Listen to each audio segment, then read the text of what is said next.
Hello teachers, നമസ്തേ. ഈ വീഡിയോയിൽ നമ്മൾ നോക്കാൻ പോകുന്നത് ഹിന്ദിയിലെ 21 മഹത്വപൂർണ്ണ കഹാനികളാണ് കേട്ടോ.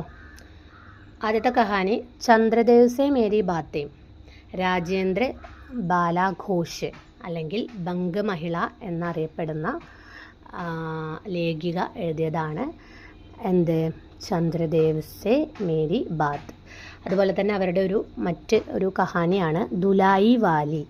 രാജേന്ദ്ര ബാലാഘോഷ് അല്ലെങ്കിൽ ബംഗമഹിള എഴുതിയ മറ്റൊരു കഹാനിയാണ് എന്ത്? ദുലായി വാലി. അടുത്തത് ഏക് ഡോക്കരി പർ മിട്ടി, മാധവ് പ്രസാദ് സപ്രെ എഴുതിയ കഹാനിയാണ് ഏക് ടോക്കരി ഭർ മിട്ടി. മാധവ് റാവ് സപ്രെ എഴുതിയ ഒരു കഹാനിയാണ് ഏക് ടോക്കരി ഭർ മിട്ടി. അടുത്തത് രാഹി, സുഭദ്ര കുമാരി ചൗഹാൻ എഴുതിയ ഒരു കഹാനിയാണ് എന്ത്? രാഹി.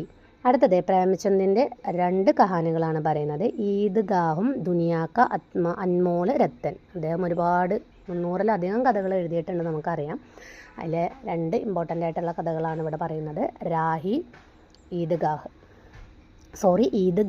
ദുനിയാക്ക അൻമോൾ രത്തൻ. രാഹി എന്നുള്ളത് സുഭദ്ര കുമാരി ചൗഹാൻ്റെയാണ്. അടുത്തത് കാനോമേ കങ്കന, രാധിക രമൺ പ്രസാദ് സിൻഹ എഴുതിയ കാനോമേ കങ്കന. അടുത്തത് ഉസ്നെ കഹാത്ത, നമുക്കറിയാം ചന്ദ്രധർ ശർമ്മ ഗുലേരി എഴുതിയ കഹാനിയാണ് ഉസ്നെ കഹാത്ത.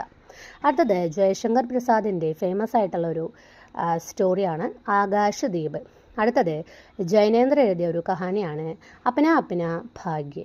അടുത്തത് ഫണീശ്വർനാഥ് രേണു എഴുതിയ 2 കഥകളാണ് തീസരി കസം, ലാൽ പാൻ കി ബേഗം. തീസരി കസമും ലാൽ പാൻ കി ബേഗമും ആരെഴുതിയതാണ്?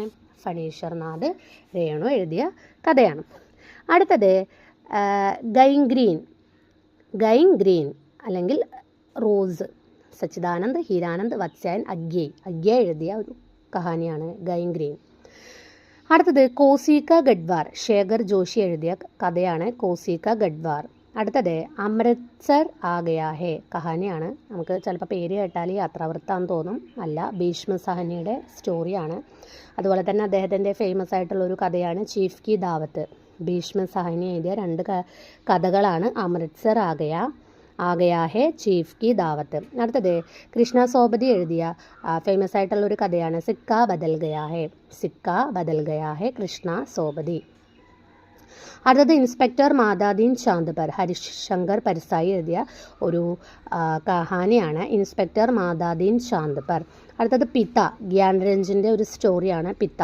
അടുത്തത് കമലേശ്വറിൻ്റെ രാജ നിരംബസിയ. കമലേശ്വർ എഴുതിയ കഥയാണ് എന്ത്? രാജ നിരംബസിയ.